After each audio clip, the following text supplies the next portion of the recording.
Taking all these factors into consideration, how are we going to assign an XG value, an expected goal value, a probability value to a shot? Of course, we're going to use a regression. And why not use a linear regression is because we don't want to go into basically negative probability. Another reason why use a logistic regression over a linear one is because its sensitivity to factors changes depending on where you are. For example, if you're at 10 yards and you go to 10 yards from 10 yards to 5 yards, your probability should increase more. That 5 yards matters more than if you're at 40 yards and then you go to 35 yards, right? So that sensitivity to distance, for example, changes when you use a logistic regression depending on the location you're shooting at. And that's not true for linear. Of course, it has a constant slope. But with logistic regression, you can make the slope non-constant change, and you can also avoid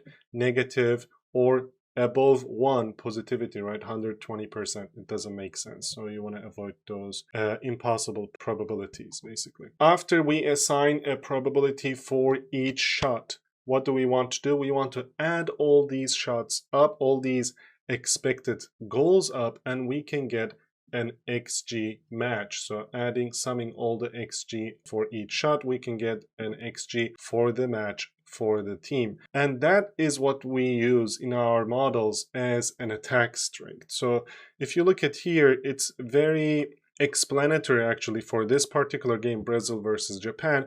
Brazil, for each shot, they are assigned an XG, you can see here. So they took all these shots and each shot is assigned a particular XG. And if you add them up, you get 2.07 in this case. So this is before knowing whether that shot is a goal or not. So XG algorithm is blind to the result, to the outcome of the shot itself. And if you add all those up, you get about 2.07. And in fact, 2 of those shots become goals. So what you expected in the long run did happen. And in this case, Japan had a 0.33, about 33% expected goals.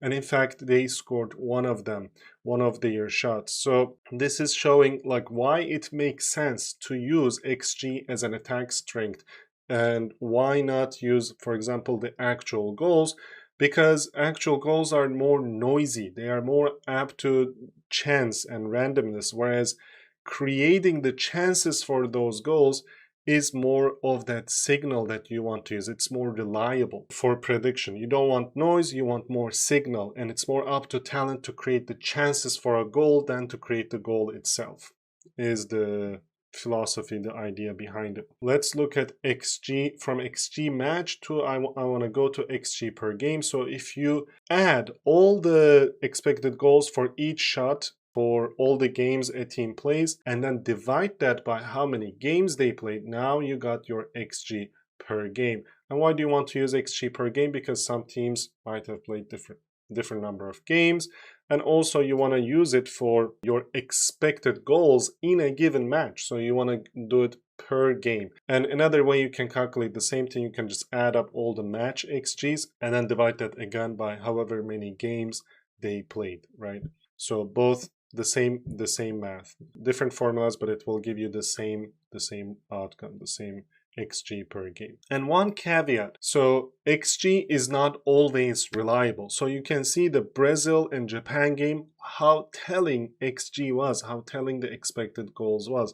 Whereas over here with the Turkey versus Paraguay, you have basically the same statistics. You have the same ball possession around the same, and you have around the same expected goals. In fact, Turkey had a higher expected goal in this game than Brazil did against Japan, but Turkey scored 0. They scored nothing.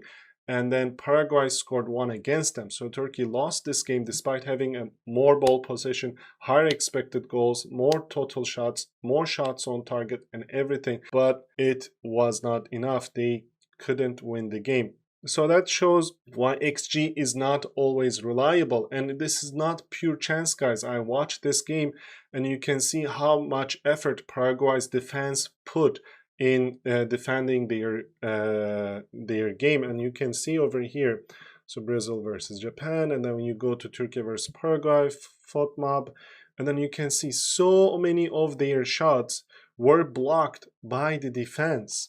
So this is not just chance. So the defense players here were strategically located themselves and stopped the shots from becoming goals, or they pressured the Turkish team to taking shots that were unlikely to happen anyway. So there was some defensive pressure here, and sometimes XG does not account for that. So that's why I think it's not just pure chance that your XG doesn't match your goals. So that's why I take a weighted average of XG with the actual outcome, with the actual goals, because I don't think goals are just pure noise. I think there's some signal there that XG does not capture. So that's why I take a weighted average, and that is what I use in my route B and route C from the previous video as attack strength. It's 70% XG, 30% the actual outcome.